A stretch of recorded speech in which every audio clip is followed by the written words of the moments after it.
வணக்கம் மக்களே. என்னுடைய பேர் கோகுல். நாங்கள் இங்கே முக்காணிங்கிற ஊரில் இருந்துக்கிட்டு இருக்கோம்.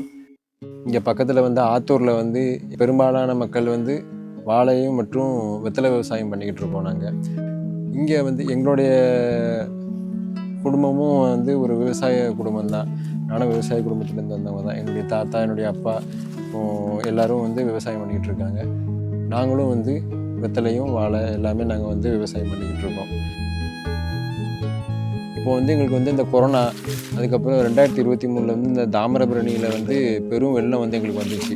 ஸோ அதிலிருந்து என்னென்னா விவசாயிகள் நிறைய பேர் இந்த தொழிலை விட்டுட்டு வெளியே வேறு தொழிலை தேடி போயிட்டாங்க. இப்போது விவசாய நிலங்கள் எல்லாமே பார்த்திங்க அப்படின்னா ஃப்ளாட்டு போட்டு கட்டடமாக வர ஆரம்பிச்சிருச்சு. ஸோ இதை நான் ஒரு விவசாய குடும்பத்திலேருந்து வந்த பையனாக நான் இதை பார்த்துக்கிட்டு இதை என்னால் விட முடியலை. நான் இந்த விவசாயத்தினால நான் வளர்ந்து வந்திருக்கேன். அந்த விவசாயம் பண்ணி அதில் வந்த வருமானத்தில் தான் நான் அந்த கல்வியை நான் படித்தேன். அந்த படிப்பையே நான் படித்தேன்.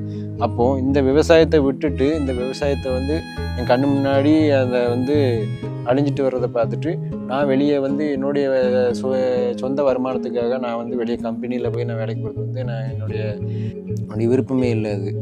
ஸோ அதனால் நான் இதை ஒரு முயற்சியாக எடுத்து நான் வாழைக்காவை நாங்கள் கட் பண்ணி அதை பொடியாக்கி அந்த பொடியை எங்கள் குடும்பத்தில் உள்ள, அதாவது என்னுடைய தங்கச்சி குழந்தைகளுக்கு, அப்புறம் நானுமே அதை தினமும் அதை சாப்பிட்டு பார்த்துட்டு அது எப்படி இருக்குன்னு தெரிஞ்சுக்கிட்டு, அதுக்கப்புறம் ஒரு ப்ராப்பர் ரிசர்ச்லாம் பண்ணி கடைசியாக இந்த பனானா பவுட்ரு அப்படிங்கிற அந்த ரா நேந்திரன் பனானா பவுடரை நான் கொண்டு வந்தேன்.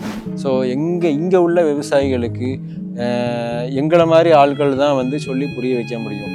ஸோ அதனால் அதை நாங்கள் சொல்லி புரிய வைக்கிறத விட செஞ்சு காமிச்சு அவங்கள்ட்ட இந்த வருமானம் இதுலேருந்து வருது அப்படிங்கிறத ஒரு ஆதாரமாக அவங்கள்ட்ட இதை காமிச்சோம் அப்படின்னா அவங்க கண்டிப்பாக அந்த விவசாயத்திலேருந்து விலகாமல் இதுலேருந்து ஒரு வருமானம் வருதுங்கிற ஒரு நம்பிக்கையோடு அவங்க விவசாயம் பண்ணுவாங்க.